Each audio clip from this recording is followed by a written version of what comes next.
Donc, chers frères et sœurs, j'ai donné nos titres et là, nous voulons parler des signes. Vous voyez, je suis débordé. Alléluia. Ça passe, débordé. Et quand nous prenons notre parole, Alléluia, dans le livre de Alléluia, dans le livre des Actes des Apôtres 10 à partir du verset 38, Acte 10 à partir du verset 38, Acte 10 à partir du verset 38.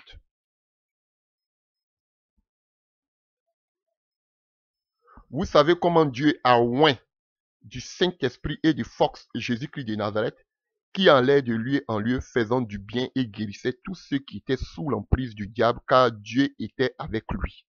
Waouh, on apprend beaucoup de choses ici. Alléluia. Alléluia.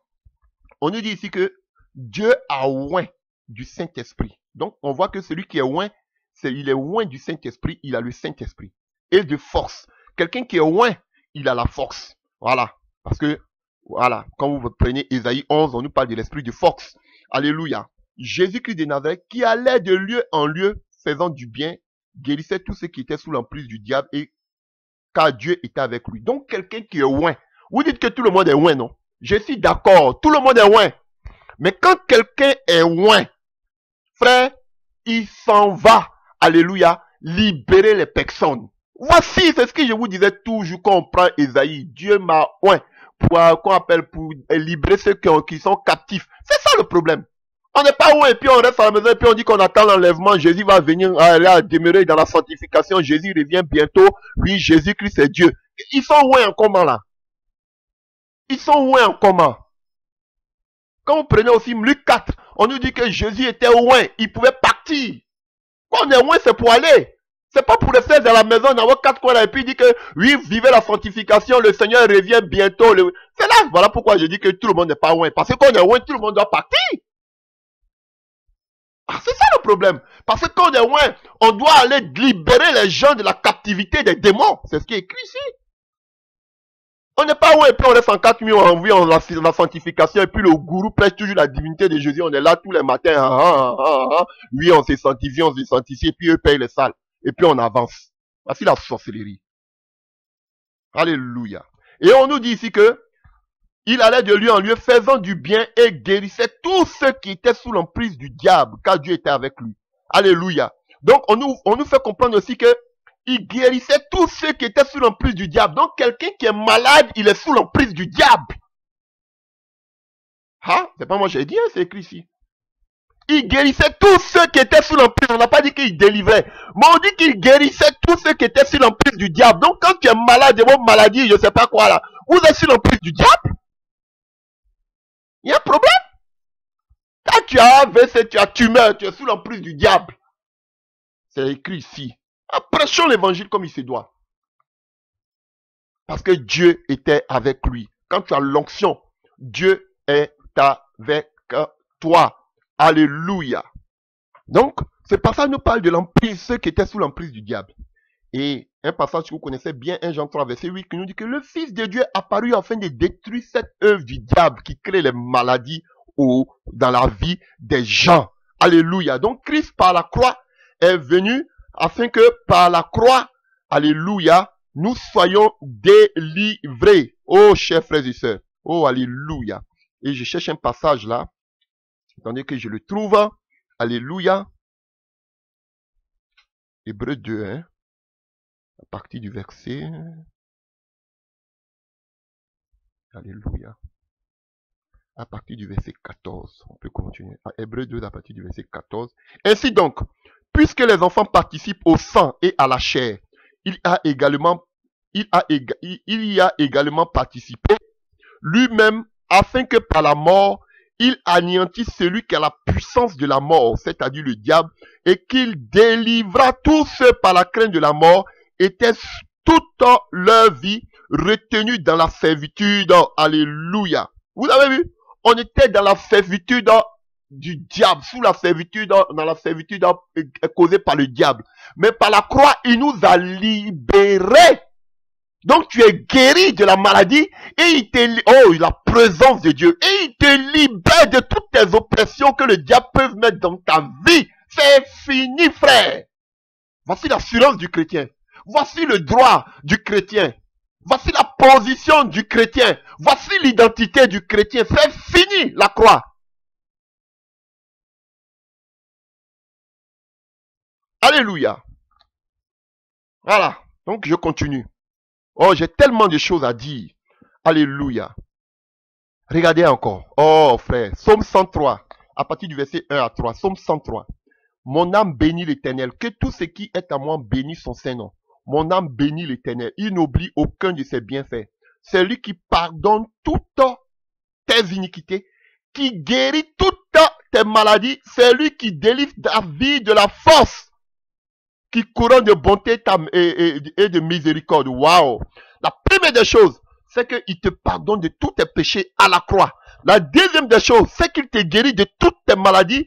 Et la troisième des choses, c'est qu'il te délivre. Il te délivre ta vie. Donc, à la croix, nos péchés sont pardonnés. À la croix, nous avons qu'on appelle, nous sommes guéris de nos maladies. À la croix, nous sommes délivrés de toutes ces œuvres occultes. Voici la parole de Dieu. Voici la croix, frère.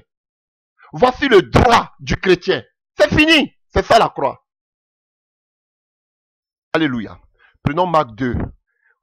Là, Jésus à Capernaum, je dois rebondir encore là-dessus, dans une autre prédication, lorsque je vais parler un peu. Donc tout à l'heure, quand on va parler, tout à l'heure, je vais rebondir dessus parce qu'on va voir comment reconnaître une guérison miraculeuse. Alléluia. Donc, Marc 2, à partir du verset 1, on nous parle d'un paralytique qu'ils ont envoyé. Alléluia. Et ce qui me préoccupe ici, alléluia, à partir du verset 3, Marc 2, à partir du verset 3, des gens viennent à lui amenant un paralytique porté par 4 hommes.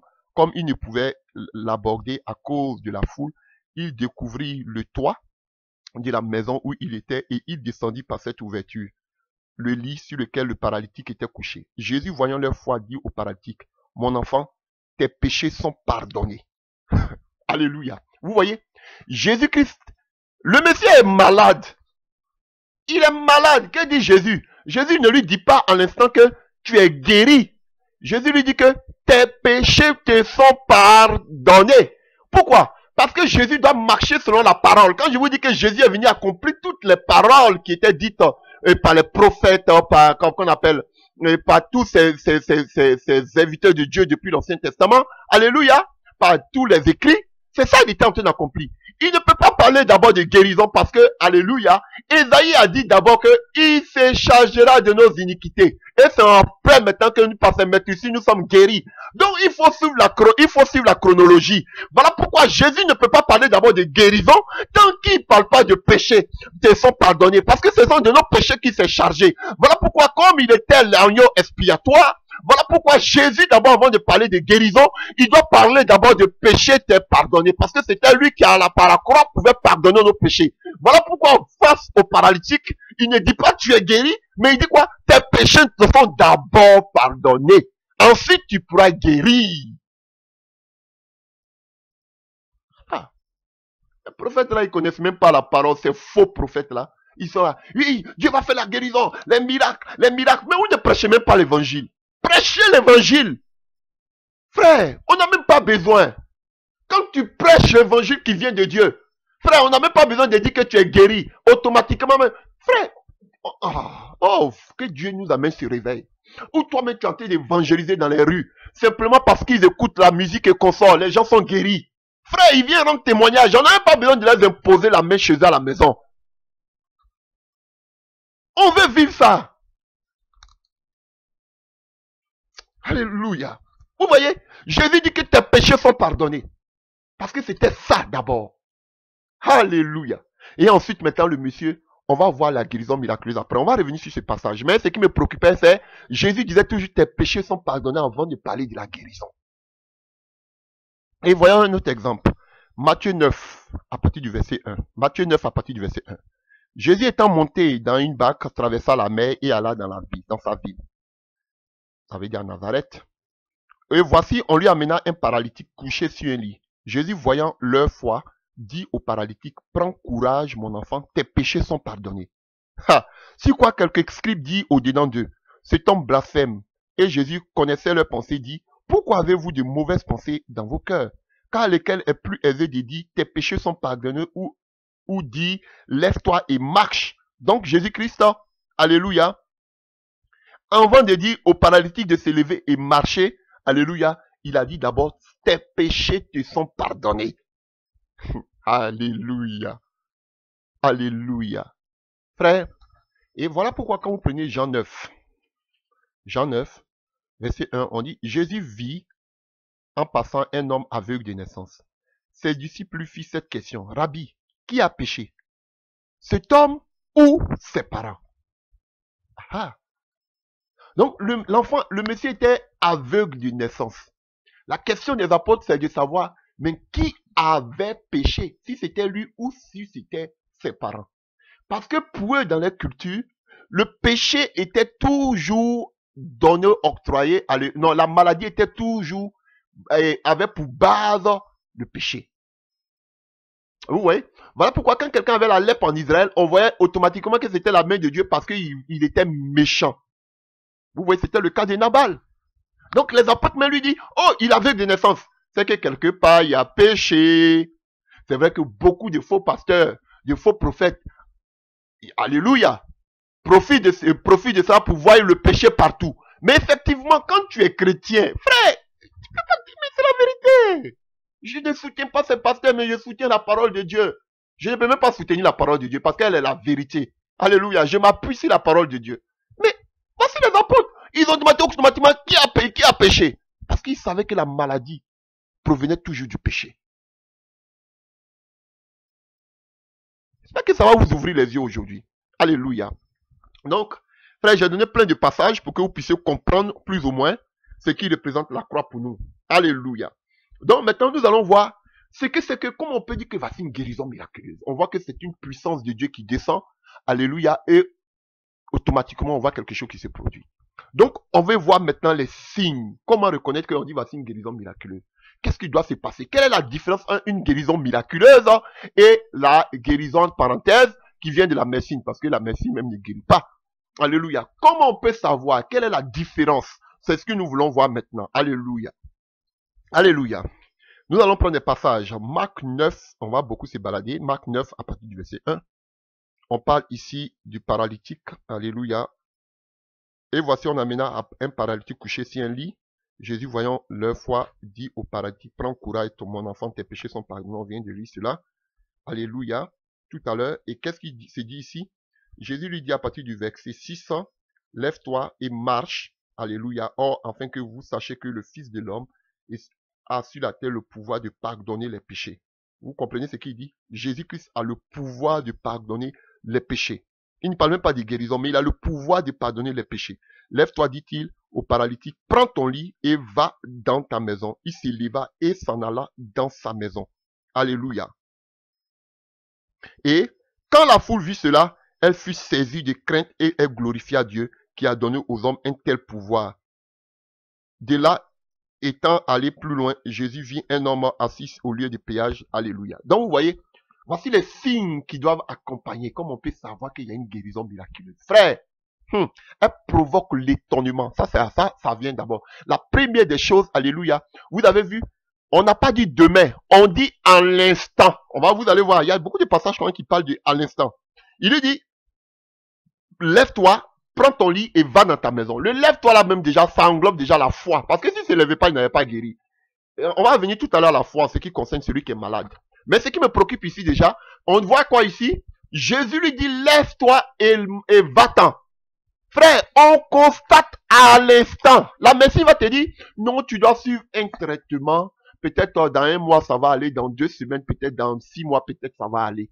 Mais la délivrance, la guérison qui vient de Dieu, on n'attend pas demain. On n'attend pas après-demain. On n'attend pas dans 10 jours pour dire qu'il aura un progrès. Tu vas voir que tu auras une amélioration. Ou bien ça va aller. À l'instant, on voit que quelque chose se passe. Frère, c'est ça la guérison miraculeuse. Voici la guérison qui vient de Dieu. À l'instant, on le voit. Et où il y a la guérison qui vient de Dieu, frère, la guérison qui vient de Dieu provoque toujours l'étonnement. Alléluia. Est-ce que vous comprenez ce que je suis en train de dire?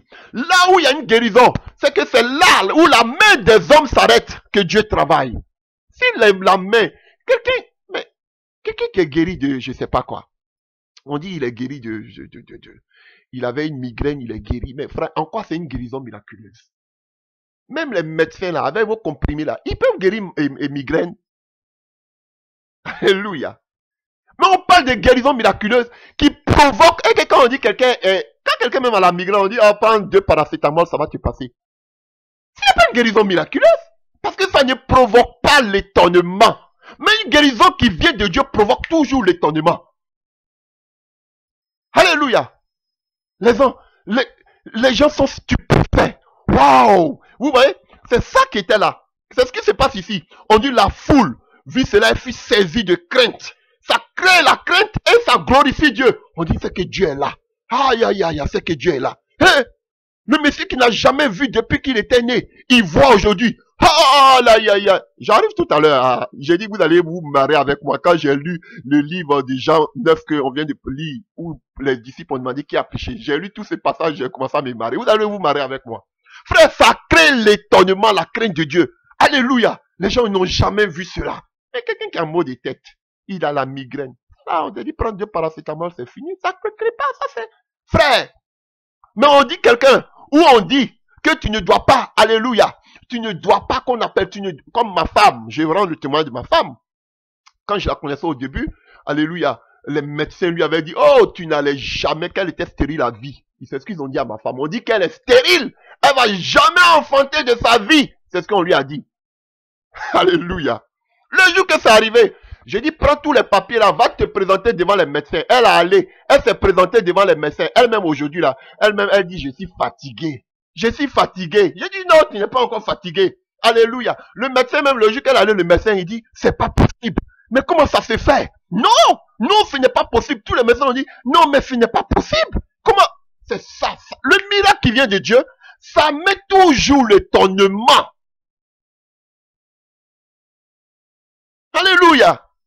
Quelqu'un guérit des maux de tête, des migraines, on dit, oh, Dieu a fait le miracle. Mon miracle est là, là. Il n'y a pas de miracle. Alléluia. C'est que la médecine ne peut pas guérir.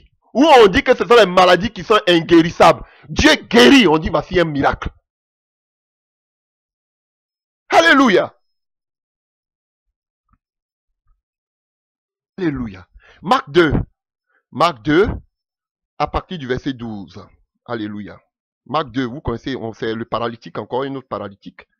Alléluia. Verset 10. Or, afin que vous sachiez que le Fils de l'homme a sur la terre le pouvoir de pardonner les péchés, et je t'ordonne, dis aux paralytiques, lève-toi, prends ton lit, et va dans ta maison. Et la parole de Dieu dit quoi? À l'instant.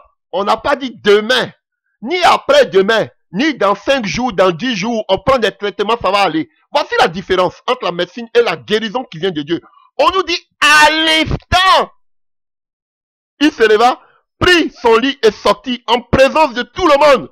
De telle sorte qu'ils étaient tous dans l'étonnement et glorifiaient Dieu. Ça provoque l'étonnement, la guérison qui vient de Dieu. Et ça se passe à l'instant, frère. Il y a plein de passages comme ça. C'est ça la guérison miraculeuse. On ne dit pas, va à la maison, couche-toi, ça va aller. Quand tu vas dormir, tu te lèves, tu vas voir que c'est fini. On dit à l'instant. On continue. Il y a tellement de passages. Luc 4, hein, on voit qu'il arrive à Capernaum. Luc 4, on dit qu'il était frappé de la doctrine quand il parlait avec autorité. On va voir comment chasser les démons là. Alléluia. Alléluia. Quelle attitude avoir. Et on voit que le démon dit que je connais, je te connais. On dit que Jésus a chassé, et les gens disaient, à partir du verset 36, et Luc 4, toutes furent saisies de stupeur, et ils dirent les uns aux autres, quelle est cette parole? Ils commandent avec autorité et puissance aux esprits impurs, et ils sortirent, et sa renommée s'est répandue. Vous voyez? Donc, ça crée la stupeur. Alléluia. Une guérison qui vient de Dieu, ça crée la stupeur. Et vos guérisons là même, les gens même, oh, alléluia. On dit que guérison, on applaudit, c'est comme du cinéma. Parce que les gens, ils voient ça tous les jours. Ils voient... Ah, frère, une guérison qui vient de Dieu, ça crée en même temps la stupeur. Alléluia. On dit en sortant de la synagogue, il s'est rendu à la maison de Simon. La belle-mère de Simon avait, on dit pas une fièvre légère, on dit elle avait une violente fièvre. Alléluia, qui pouvait même la tuer. Peut-être elle était vieille. Alléluia. Et il le priait en sa faveur. Et il le priait en sa faveur. S'étant penché sur elle, il menaça la fièvre. Et la fièvre, vous avez vu encore une autre, on a vu que Jésus parlait avec autorité. Maintenant ici on dit il menaça. Bon, je suis en train d'entrer dans l'autre thème. Alléluia. Alléluia. C'est pas simplement. Et on dit que la fièvre la quitta. Et à l'instant, elle s'éleva et le servit. Et les servit. À l'instant. Voilà. Voici la guérison miraculeuse. On n'attend pas demain. On dit à l'instant.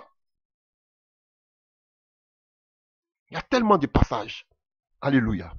Prenons le livre de Marc 7. Marc 7 à partir du verset 31. Jésus quitta le territoire de Tyr et revient par Sidon vers la mer de Galilée en traversant le pays de la Décapole.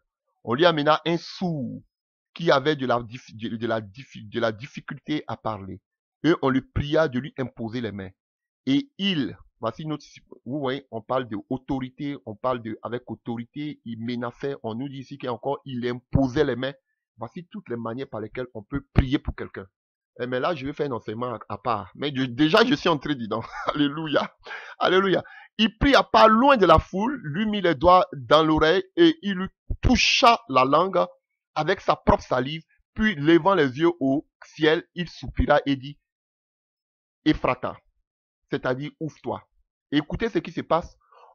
Aussitôt, les oreilles s'ouvrirent, sa langue se délia. On n'a pas dit demain, il va entendre. On n'a pas dit après, sa langue va se délier. On dit aussitôt, maintenant là, présent, indicatif. Il y a parlé petit conjugaison. On ne parle pas du passé composé, ou du passé simple, ou du futur. Alléluia. Alléluia. Mais on parle du présent de l'indicatif. Alléluia. On dit aussitôt.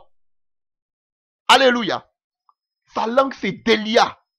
Ses oreilles s'ouvrirent.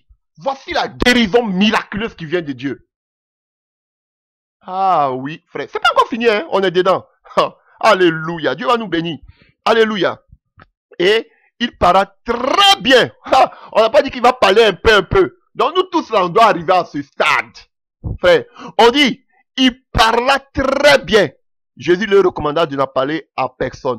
Mais plus il les recommanda, plus il le publiait. Ils étaient dans le plus grand étonnement et disaient, il fait tout à merveille. Mais il fait entendre les sourds et parler les muets.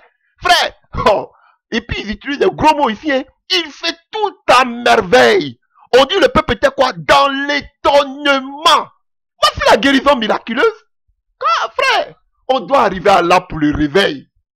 Parce que nos guérisons qu'on voit là, c'est la plaisanterie. Maintenant, c'est une concurrence. Chacun va venir montrer maintenant. Vous avez vu? Oh, vous avez vu? Voilà. Et puis on met caméra maintenant. On pose la caméra. Regardez. Voilà. Les gens venaient dans mon église. Il y a l'onction qui m'accompagne. Frère, on dit voici ça. Frère, si vous ne voyez pas là, ça c'est pas les guérisons miraculeuses. C'est la plaisanterie. Ils viennent. Lui, elle parle. Oh! Après, on ne la voit plus. Frère, on va voir dans la parole. On dit quelqu'un le sida. Oui, on veut voir les papiers, comme d'autres le font. Et puis tout est authentique. Et puis c'est pas encore fini. Hein. Comme on a remarqué la guérison qui vient de Dieu, on a tenté de décortiquer cela. On va arriver encore à d'autres choses. Oh, béni soit Jésus-Christ de Nazareth.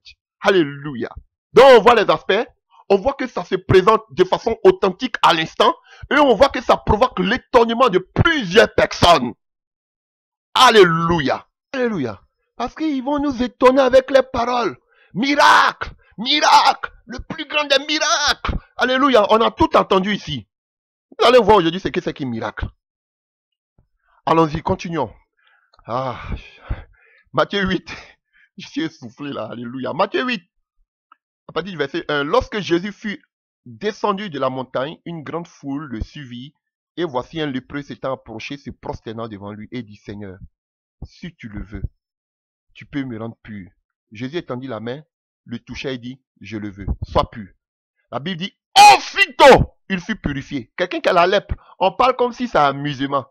Alléluia. Quelqu'un qui a la lèpre, Jésus dit, je le veux. En même temps, il est pur. Il n'a pas dit, demain, tu seras pur. On dit, à l'instant. Jésus dit, je veux que tu sois pur. À l'instant, aussitôt, On a vu que le Messie était pur. Voici la guérison miraculeuse. Alléluia. Et on continue. Alléluia. On continue. Dans le même passage, je suis en train de chercher comme vous. Hein. Et on continue à partir du verset 12 de Matthieu 8. À partir du verset 5. Comme Jésus entra dans Capernaum, un centenier l'aborda, le priant et disant, Seigneur, mon serviteur est couché à la maison, atteint de paralysie et souffrant beaucoup. Jésus lui dit, j'irai et je le guérirai. Le centenier lui répondit, Seigneur, je ne suis pas digne que tu entres sous mon toit, mais dis seulement un mot et mon serviteur sera guéri. Alléluia. Là, on va parler aussi de la foi, tout cela. Alléluia. Et on vient à partir du verset 12, mais à partir du verset 13 de Matthieu 8. Puis Jésus dit au centenier, va, qu'il te soit fait selon ta foi. Et la Bible dit, à l'heure même, le serviteur fut guéri. À l'heure même, le centenier fut guéri. À l'heure même. Vous comprenez? Chers frères, on ne nous dit pas demain, on dit à l'heure même. Tout cela, je vous montre pour vous dire que voici les guérisons miraculeuses. À l'instant. Alléluia. Quelqu'un, on dirait, et puis Jésus, on dirait que c'est une petite maladie même. Alléluia. On dit paralysie. Quelqu'un qui était paralysé et souffrant beaucoup. Mais Jésus dit, on dit à l'heure même, il fut guéri. Comme si c'est mot de tête. Voici la guérison miraculeuse. Matthieu 12, à partir du verset 22. Matthieu 12, à partir du verset 22. Alléluia. Alors on lui amena un démoniaque, aveugle et muet. Donc on nous dit que l'aveugle et muet, il était possédé par un démon. Et il le guérit. De telle sorte que le muet parla et voyait. Ha, alléluia. Donc ils ont dit qu'il était aveugle. L'aveuglement peut être provoqué aussi par un démon, par les œuvres occultes. Et on avait vu l'aveugle, on va voir tout à l'heure dans le livre des Jean. Les disciples ont demandé, mais qui a péché? Alléluia. Donc, ici, on nous dit que l'aveugle, on va voir l'autre, on nous dit qu'il était un démoniaque qui était aveugle et muet. Jésus le guérit de sorte que le muet parla et voyait. Toute la foule étonnée disait, n'est-ce point là le fils de David? Les pharisiens, ayant entendu cela, dit, cet homme ne chasse les démons que par Belzébul, le prince des démons. Comme Jésus connaissait leurs pensées, il a dit, tout royaume divisé contre lui-même est dévasté. Alléluia. Alléluia. Donc, vous voyez ce que je voudrais dire ici par ce passage. On dit, à l'instant, lui qui était mal, il était aveugle et muet, à l'instant, il a commencé à parler et il a commencé à voir. Ouais. Des choses que moi-même je prêche là. Demain même les gens sont prêts à voir ça dans ma vie. On dit qu'il faut prêcher dessus seulement. Mais demain on t'attend. Tu vas sortir. On va voir si tout ce que tu dis là ça t'accompagne. Alléluia. C'est bien de parler. Ah frère, on va parler du réveil. Et je vous dis, écoutez-moi frère, comme je dis à ma femme, au fur et à mesure que je parle de ces choses, ma foi est... je vous dis, je suis gonflé à bloc. Ça va exploser là. Je vous dis. Ça va exploser. Je disais la dernière fois à ma femme, je voudrais avoir devant moi une salle remplie de gens à l'instant. Parce que je sais que Dieu va faire à l'instant. Je dis, je voulais avoir un terrain rempli parce que je sais que Dieu va faire des miracles terribles. Ma foi est bloquée. Je vous dis, ma foi, je suis à bloc là. Chers frères et sœurs. Oh, alléluia. Oh, on nous dit, à l'instant. À l'instant, il a commencé à voir, il a commencé à attendre. Alléluia. Alléluia. Et nous voyons aussi ce qui s'est passé avec Paul, avec Pierre. Même Paul, acte 3 à partir du verset 1. Alléluia. Ça me choque un peu. Alléluia. 3, bon, en Dieu, rien n'est impossible. Acte 3 à partir du verset 6. Alors Pierre lui dit, je n'ai ni argent ni or, mais ce que j'ai, je t'ordonne. Au nom de Jésus-Christ de Nazareth, lève-toi et marche. Et le prenant par la main droite, il le fit lever. Au même instant, la Bible dit au même instant, ses pieds et ses chevilles deviennent fermes. D'un saut, il fut debout et il s'est mis à marcher. Vous avez vu? Voici la guérison miraculeuse. Ça n'a pas dit demain. Ça n'a pas dit demain. Au même moment, à l'instant. Et quand vous voyez, alléluia, et vous connaissez ces passages, il entra avec eux dans le temple, marchant, sautant et louant Dieu. Tout le monde le vit, marchant et louant Dieu. Il reconnaissait que c'était celui qui était assis à la belle porte du temple pour demander de l'aumône. Et il fut rempli d'étonnement et de surprise au sujet de ce qui leur était arrivé. Comment les boiteux qui avaient été guéris, comme le boiteux avait été guéri, ne quittait pas Pierre et Jean, tout le peuple étonné accourut vers eux au portique de Salomon. Alléluia. Vous voyez? Donc les miracles authentiques, les guérisons authentiques font gagner beaucoup d'âmes à Christ. Si aujourd'hui on n'a pas de véritable conversion, si aujourd'hui on n'a pas de véritable témoignage, c'est parce que les véritables guérisons miraculeuses ont disparu de l'église. C'est parce qu'il n'y a plus de véritables miracles. Tous ces plaisantins que vous voyez qui sont en train de faire des miracles qu'on appelle mensongers, alléluia, démoniaques. Frère, il n'y a pas aujourd'hui, et c'est tous ces faux prophètes qui sont en train d'attirer tous les gens. Parce que ce que l'église même devait faire, l'église ne fait plus. On a laissé la tâche maintenant aux faux prophètes de Baal. Voilà pourquoi, regardez, aujourd'hui, toutes les églises de pasteurs ou des prophètes de Baal sont remplies. Et les vrais chrétiens, non, soyez sages, on n'est plus le Saint-Esprit, cherchez la parole, cherchez la parole. Ça fait longtemps, des années, des décennies que vous cherchez la parole, mais vous êtes toujours des bois secs. Il y a un problème. Et ceux qui pêchent le péché, ceux qui encouragent l'homosexualité, les églises sont pleines. Des homosexuels qu'on appelle, qui chantent avec des œuvres occultes. Alléluia, qui font des baptêmes occultes. Alléluia, qui livrent des gens au diable à la sirène des eaux. Les églises sont pleines. Mais il y a un problème, frère. Et les chrétiens d'hommes. Au temps des apôtres, à cause des miracles, Dieu ajoutait tous les jours. C'est tout.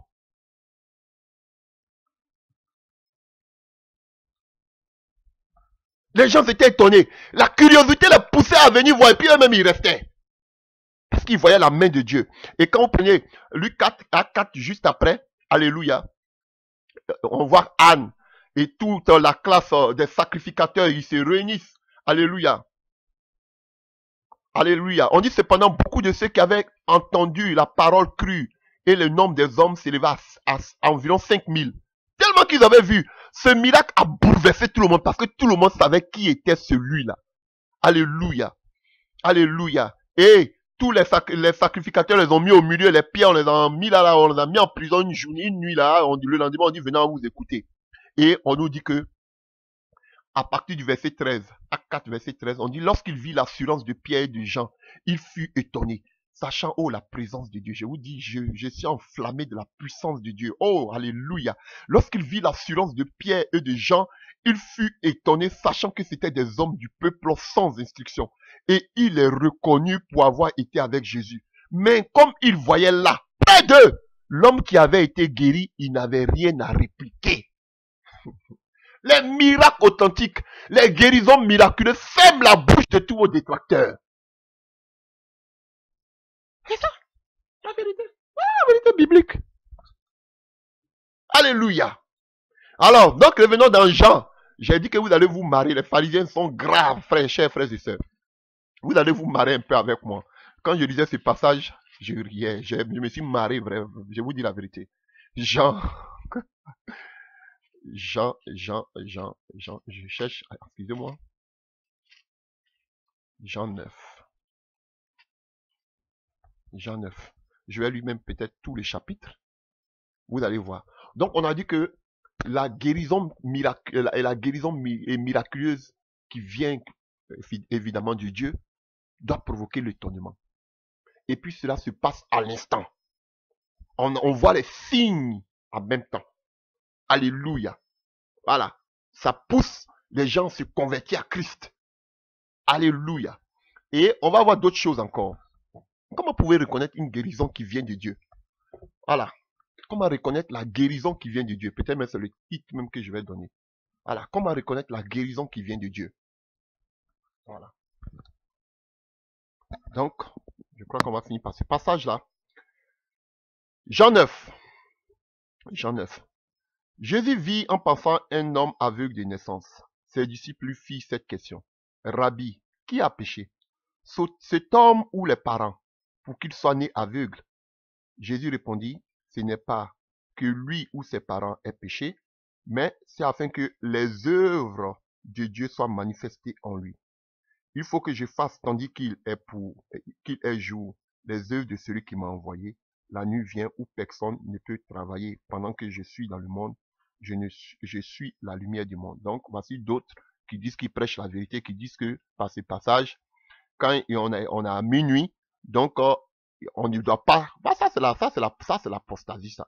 Alléluia, l'hérésie, qu'il est minuit, on ne doit plus travailler parce que Christ vient à minuit, il est minuit, on ne doit plus travailler, on doit s'asseoir, on doit s'occuper des veuves, des orphelins, alléluia, et payer des bâtiments, et puis on n'a qu'à attendre, prions dans nos maisons et le Seigneur revient, on va partir.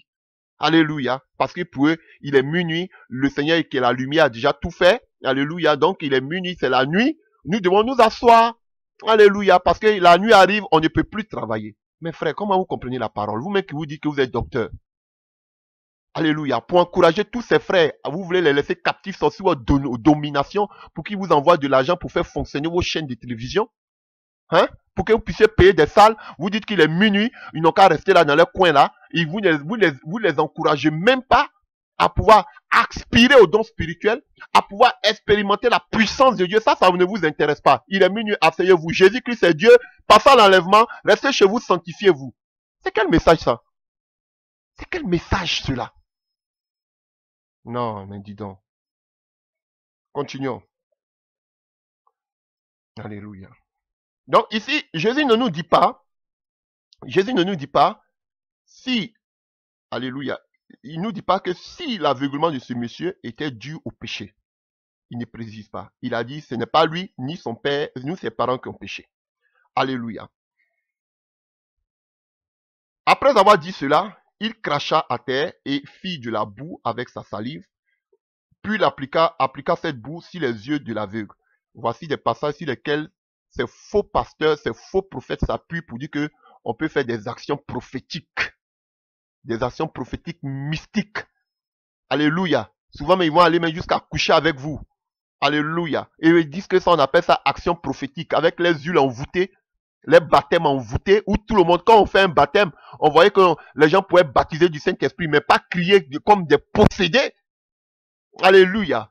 Pour vendre vos âmes à leur qu'on appelle à leur sirène qu'ils adorent. Avec les mains de sirène. Alléluia. Va et lave-toi au réservoir de Siloué, nom qui signifie envoyé. Il y alla, se lava et s'en retourna, voyant clair. Alléluia. Ses voisins et ceux qui auparavant l'avaient connu comme mendiant disaient, n'est-ce pas celui qui se tenait assis et qui mendiait? Les uns disaient, non, c'est pas lui. D'autres disaient, non, mais c'est lui, il lui ressemble. Et lui-même disait, c'est moi. Alléluia. Il lui dit donc, mais comment tes yeux ont-ils été ouverts? Il lui répondit, l'homme qu'on appelle Jésus a fait de la boue et a oint mes yeux et m'a dit, va au réservoir de souliers et lave-toi. Je suis allé, je me suis lavé et j'ai recouvré la vue. Et il lui dit, où est cet homme? Il répondit, je ne sais pas. Cher frère, vous voyez, il n'a pas dit il y a un tel nom, parce que quand je vais parler de comment reconnaître les miracles, comment reconnaître les guérisons miraculeuses, faut pas les faux prophètes vont se reconnaître dedans pour vous dire, ah vous voyez, nous on fait des miracles, et puis en l'instant, vos miracles mensongers.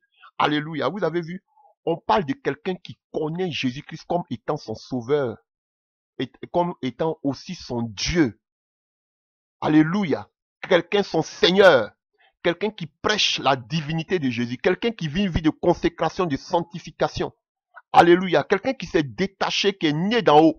On ne vous parle pas de ces faux prophètes-là, aujourd'hui, qui touchent aux œuvres occultes, qui sortent avec les femmes des gens matin, midi, soir. On ne parle pas de ces faux prophètes. Alléluia. Je parle des gens qui connaissent réellement la parole, qui sont nés de nouveau, parce que vos faux prophètes, ils ne sont pas nés de nouveau. Là, je vous dis la vérité. qui ne prêchent même pas Jésus-Christ, vous allez les voir, ils vont toujours dire Dieu, Dieu, Dieu, ils ne parlent jamais de Jésus-Christ. Parce que ce sont des gens qui veulent conduire beaucoup de personnes en enfer. Voilà. Donc, vous voyez, il n'a pas dit un autre nom. Il dit Jésus m'a dit. Jésus m'a dit. Il n'a pas dit Guégué m'a dit. Et des gens comme ça qui parlent de ces chanteurs mystiques là comme étant une grâce de Dieu parce qu'ils ont des talents, ils peuvent remplir des stades, ils peuvent remplir des grandes salles. Vous voyez, vous, à leurs fruits, vous allez les reconnaître. Ils qu'on appelle, ce sont des gens qui acceptent le péché. Un véritable serviteur de Dieu n'accepte pas le péché. Des mystiques. Moi, je frappe partout. Alléluia. Je m'en fous. Voilà. Dis ce que vous voulez. Bande de faux prophètes.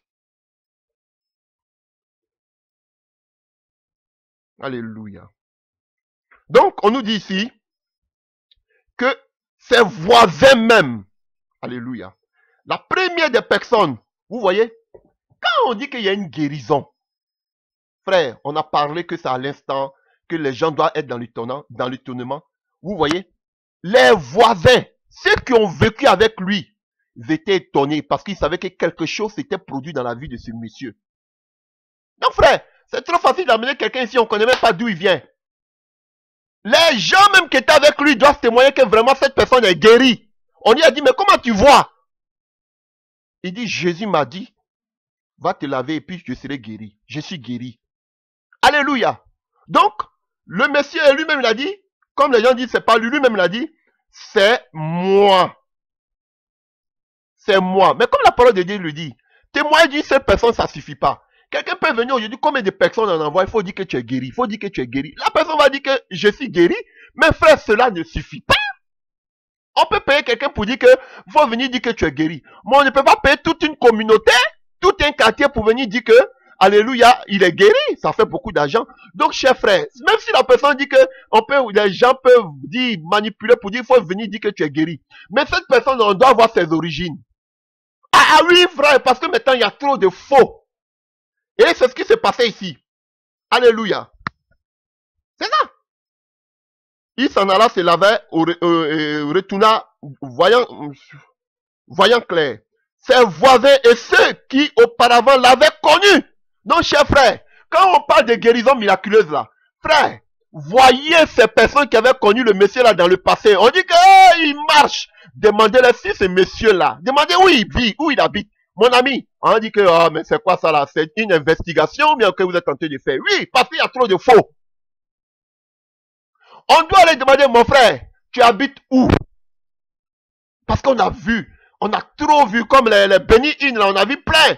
Ils vont vous faire de grandes croisades, d'après eux, ils vont vous faire des machinations pour vous dire que les gens sont guéris. On a vu plein de documentation, de documentaires ici où on voit qu'après les gens ne sont pas guéris, mais c'est seulement de la façade ils sont en train de faire pour vous montrer que les gens sont guéris. Alléluia. Et puis rapidement, ils viennent, ils vous enlèvent. Frère, posez des questions à ces gens. On dit qu'on a le monsieur ici, on dit ceux avec qui il avait vécu, le connaissaient auparavant, ont vu que quelque chose s'était passé. Donc demandez au monsieur, tu es guéri, où tu habites. On va aller demander aux gens là si tu étais vraiment malade.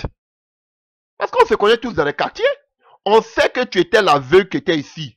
Ah, l'aveugle là. Mais pourquoi les gens étaient étonnés? Comment tu vois? Parce qu'ils savaient qu'il était aveugle. Mais toi, dans ton quartier, tu n'as jamais été aveugle. Un matin, on te donne un peu d'argent, tu viens te mettre déjà ici, j'étais aveugle, Dieu m'a guéri. On va aller voir dans ton quartier si vraiment tu étais aveugle dans le passé.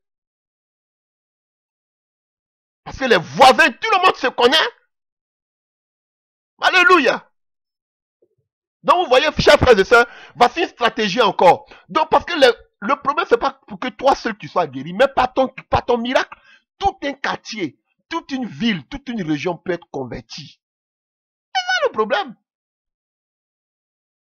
Alléluia. Donc on nous dit que ses voisins même étaient frappés. Lui-même il a dit c'est moi. Les voisins m'ont dit ah c'est que c'est toi. Et il dit quoi? Il lui répondit qui t'a dit ça? Il dit c'est Jésus-Christ de Nazareth. On dit où est cet homme? Il répondit je ne sais pas. Ha! Alléluia. Vous voyez aujourd'hui, on dit que Jésus-Christ a guéri même le paralytique, et qu'on appelle là, c'était l'aveugle, hein. L'aveugle. L'aveugle dit que je ne sais même pas où il est. Mais regardez-le aujourd'hui. Regardez sur Internet, regardez-les. Aujourd'hui, vous regardez comme ils se pavanent sur les chaînes. Ils vont venir, ils ont fait un petit miracle. Le plus grand des miracles. Venez, le plus grand. Donc il n'y a pas peur, le miracle, il n'y a pas autre miracle. Alléluia. Vous allez voir de la publicité.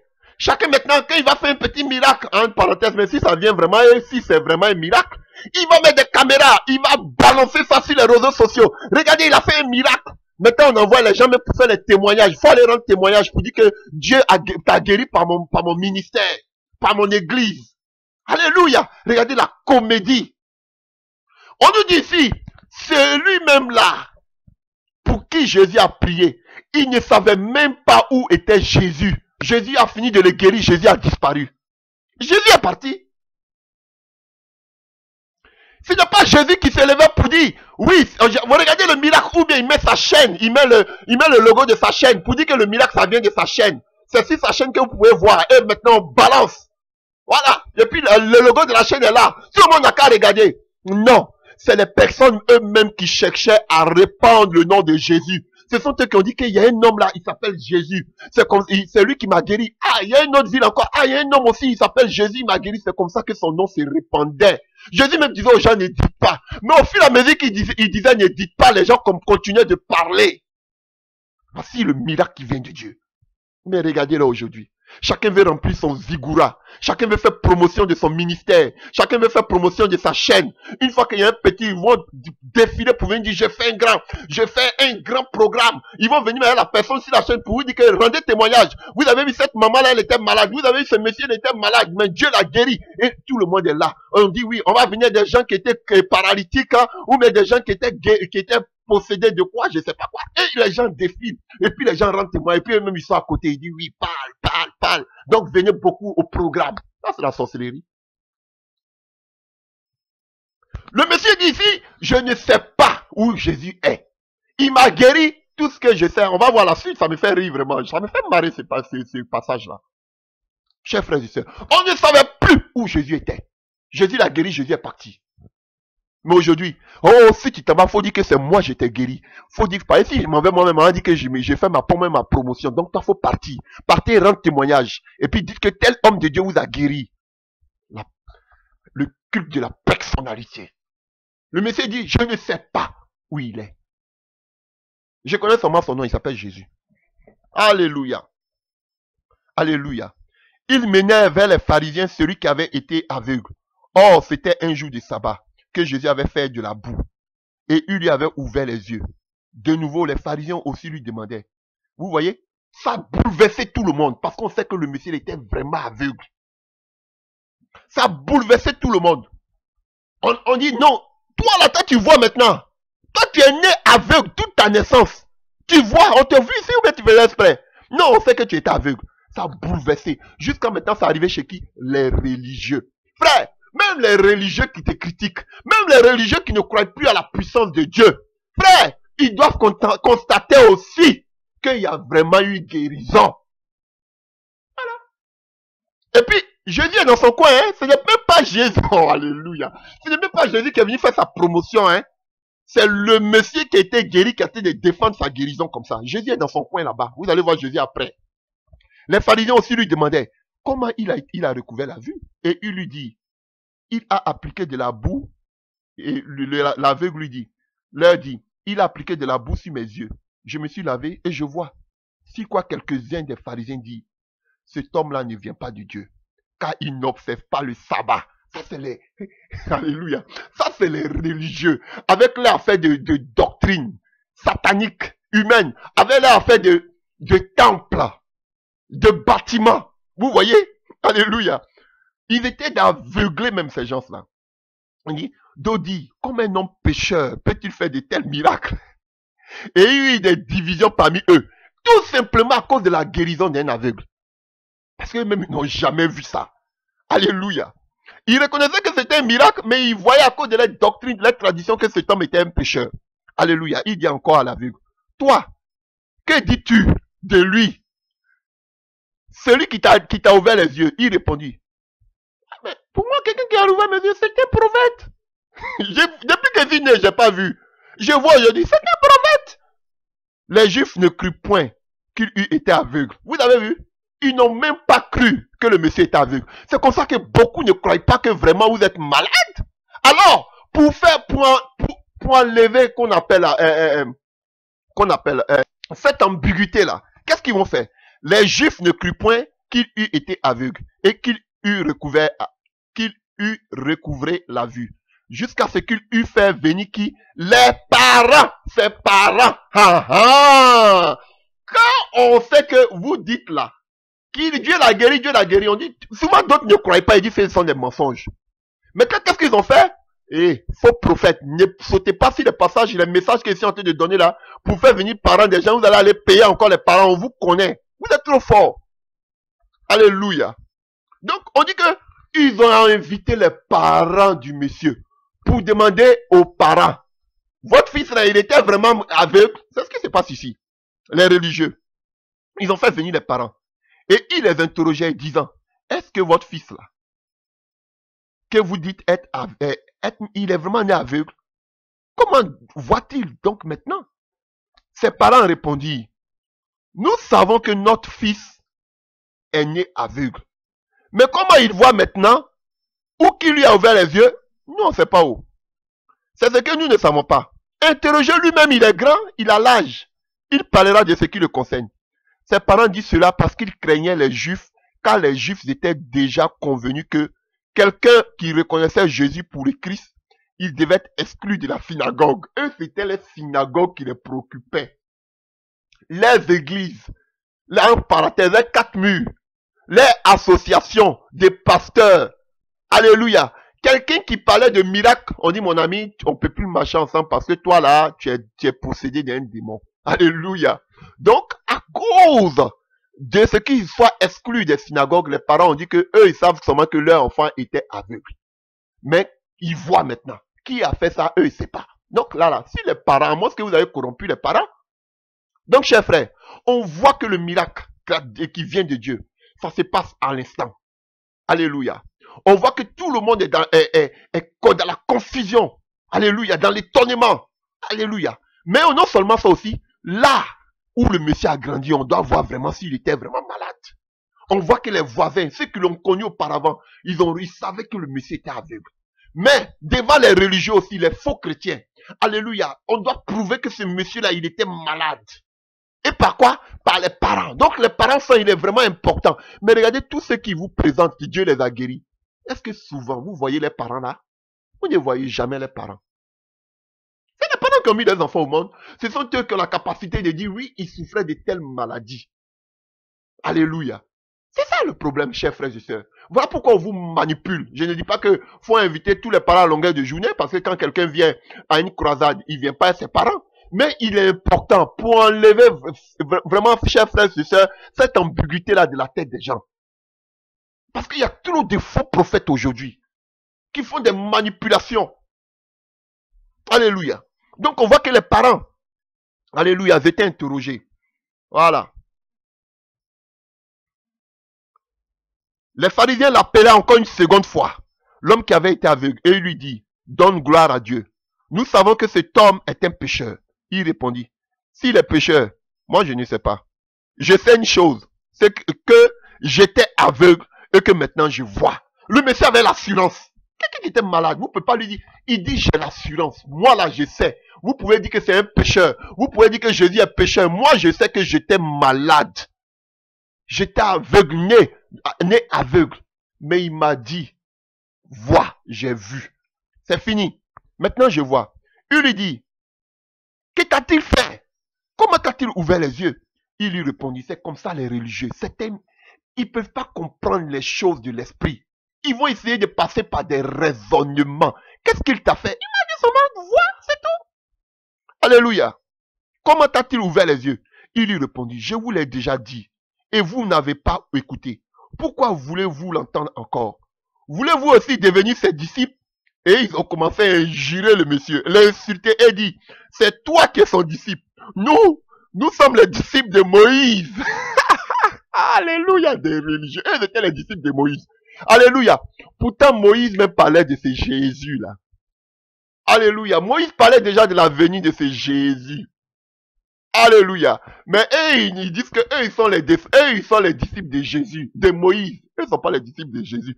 Que c'était l'aveugle qui était le disciple de Jésus. Alléluia. Mais celui-ci, nous ne savons d'où il est. C'est ça, un homme de Dieu. On ne sait pas d'où il vient. Il était mystère. Il était mystère. Un véritable serviteur de Dieu se cache. On dit un certain Tishbit. Élie, on ne sait même pas d'où il vient. Mais aujourd'hui, regardez-les. Publicité sur publicité. Ils veulent se faire voir. Qui va dominer? Qui va avoir beaucoup de vues sur Internet? Qui va comme on appelle, qui va prendre le monopole? Qui va être le gourou de la francophonie? Regardez-les. Programme sur programme. Qui ne vient même pas de Dieu. Tout simplement pour se montrer, qu'on appelle. Il veut faire comment on dit ces mots-là? Hologe, ou bien éloge. Excusez-moi. Alléluia. Voilà.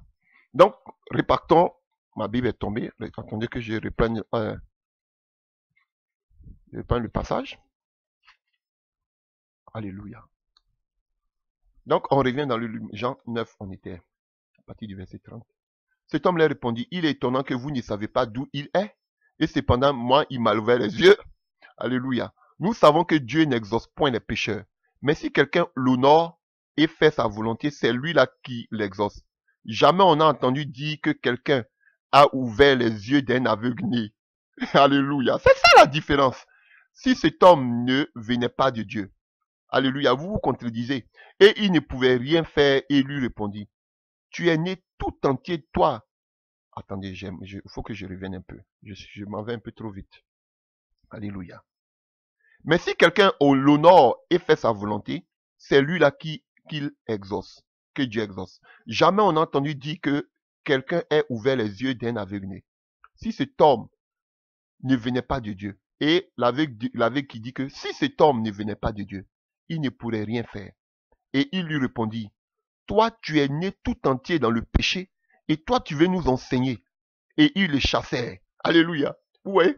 Ils disent que l'aveugle, toi tu es né dans le péché. Parce que pour eux, quand quelqu'un est aveugle, c'est que c'est le péché qui a fait qu'il est malade.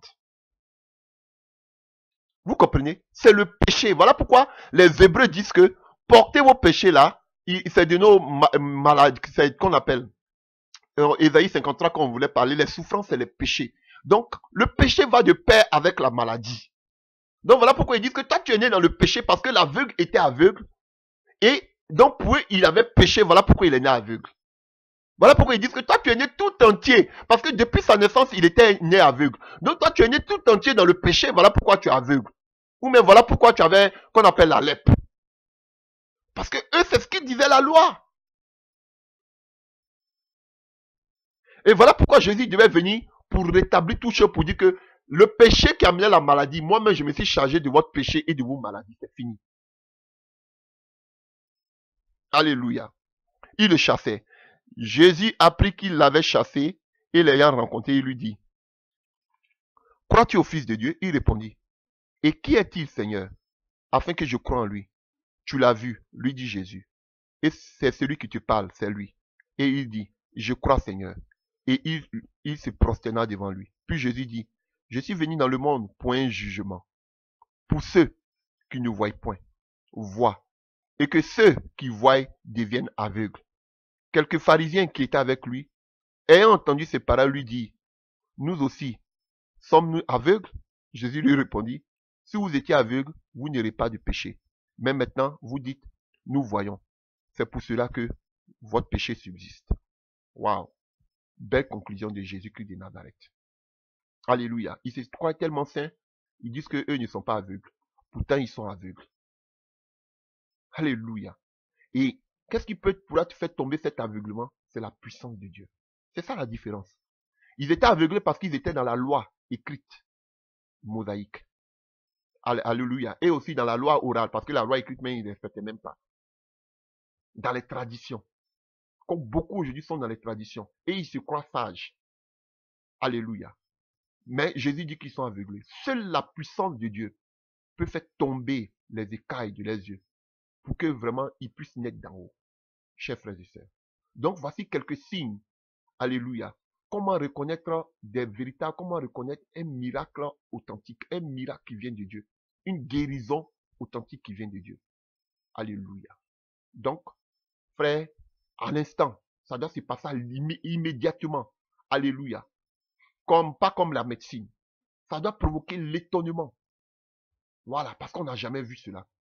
Les guérisons miraculeuses. Frère, et aussi, chers frères et sœurs, les parents, on doit savoir, même les parents aussi doivent être touchés par cette délivrance. Même le voisinage doit être touché. Même les religieux doivent être touchés par ce message, par la délivrance qui vient de s'effectuer. Alléluia. Mais regardez vos délivrances, vos guérisons, ça n'affecte personne. Parce que ce sont des choses qu'on voit tous les jours. Que Dieu vous bénisse. Amen.